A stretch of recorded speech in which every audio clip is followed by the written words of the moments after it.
Bore da, good morning everyone, and welcome to the last of our online assemblies. Thank you for listening in and taking part. This morning I would like to start my assembly by explaining a little bit of what it was like in the early days of the church, almost 2,000 years ago.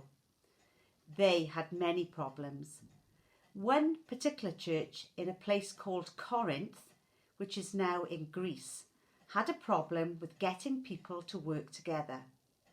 Different people had different ideas and they wouldn't listen and learn from one another. Corinth was a port, and like all ports, it was a mixed town. There were lots of sailors and a wide variety of people visiting the town, bringing with them lots of new ideas. The Christians in Corinth were a mixture of people who had come from many different backgrounds and had various ideas as how things should be done. There were rich people, slaves and free people, as well as different languages and cultures. It was a huge mixture.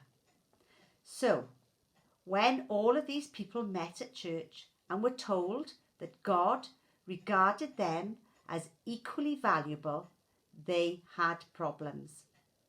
Paul, one of the leaders of the church, wrote to them, using the idea that the church is like one body. I am going to read a passage from the Bible, the New Testament part. It is taken from a letter that Paul wrote to the Corinthians to help them sort out their problems. Just as the human body is one and has many parts, they are different, but all part of the same body. So it is with us. For in God we are all one body, no matter who we are or what we look like. A body does not have just one part, but many. If the foot said, "Because I am not a hand, I do not belong to the body," that would not make it any less a part of the body. And if the ear said, "Because I am not an eye, I do not belong to the body," that would not make it any less a part of the body. If the whole body was an eye, where would the hearing be? If the whole body were hearing, where would the sense of smell be? If all were a single part, where would the body be? So, there are many parts, yet one body. The eye cannot say to the hand, "I don't need you," nor can the head say to the feet, "I don't need you." God has so arranged the body that there may be no arguments, but the parts all care for one another. If one part suffers, all suffer together with it. If one member is praised, all are happy together. God has given us each all kinds of gifts.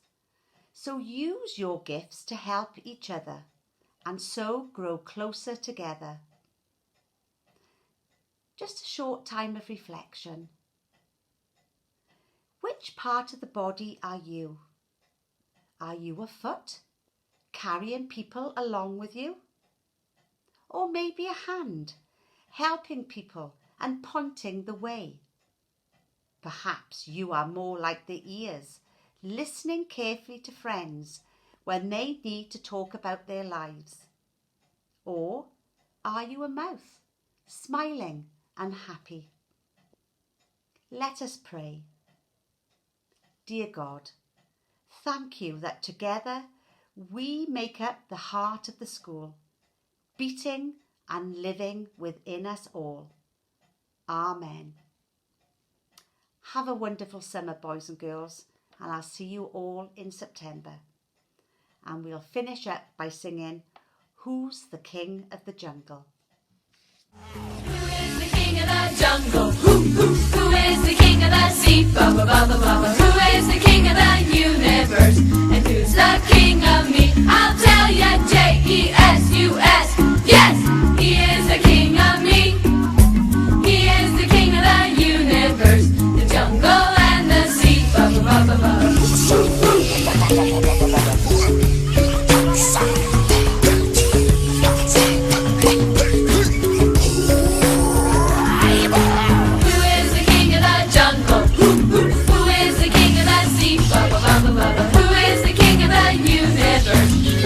the king